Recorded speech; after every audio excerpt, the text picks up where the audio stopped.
आपको पता चल ही गया होगा कि यह कहानी है एक बूढ़े मजबूर पिता की है।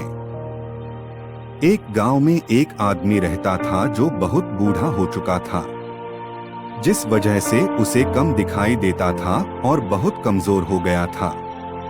इसलिए अपनी बची कुची जिंदगी अपने बेटे के साथ बिता सके इसलिए शहर में रहे। बेटा एक शहर के छोटे मकान में रहता था। मकान तो उसका छोटा था, लेकिन उसके अंदर जो चीजें थी वह महंगी थी। उस मकान में बेटा, उसकी पत्नी और उनका एक 5 साल का बच्चा, यह छोटा साहो परिवार साथ मिलकर रहता था।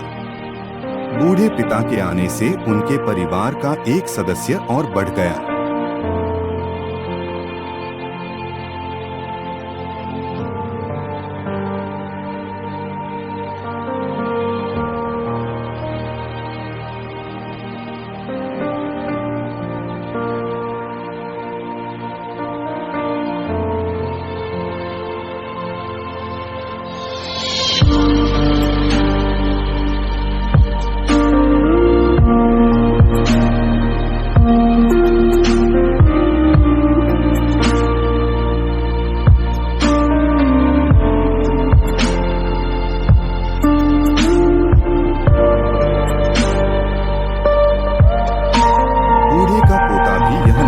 हमेशा देखता और वह अपने में ही खोया रहता।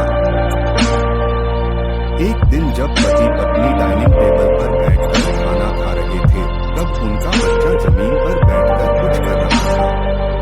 उन दोनों ने बच्चे के हाथ में लकड़ी का टुकड़ा देखा, लेकिन उन्हें कुछ समझ में नहीं आया कि बच्चा लकड़ी के टुकड़े के साथ क्या कर रहा है।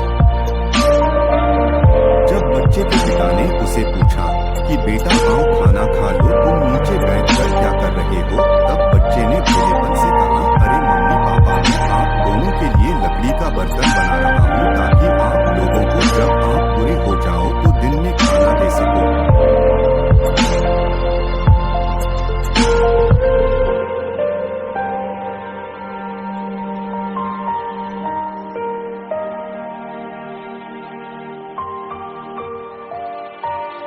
अगले दिन कमरे के कोने से वह पुराना मैच हट गया और अब बूढ़ा पिता और बाकी का परिवार साथ में मिलकर फिर से खाना खाने लगे। बूढ़े की कमजोरी की वजह से हो रही गलतियां भी अब किसी को नहीं चिढ़ाती थी। दोस्तों, यह कहानी हमें बताती है, हर वह पत्ता जो आज हरा है वह कल सूखेगा और डाली से नीचे भी गिरेगा। इसलिए हमें अपने बड़े बूढ़ों का हमेशा ख्याल रखना चाहिए और हमें हमारे माता पिता और बुजुर्गों के साथ ऐसा ही व्यवहार करना चाहिए जैसा हम चाहते हैं कि हमारे बूढ़े होने के बाद हमारे बच्चे हमारे साथ करें। दोस्तों, आपको यह हार्ट टचिंग स्टोरी कैसी लगी कमेंट करके जरूर बताइएगा। अगर अच्छी लगी तो आप अपने दोस्तों और परिवार के साथ इसे शेयर कर सकते हैं और खास करके ऐसे लोगों के साथ जरूर शेयर कीजिएगा जिनका